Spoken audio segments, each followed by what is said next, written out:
What's up guys?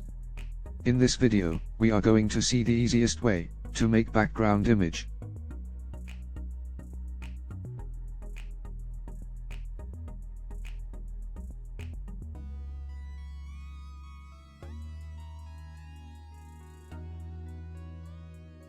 In the body of the scaffold, wrap your content with a container.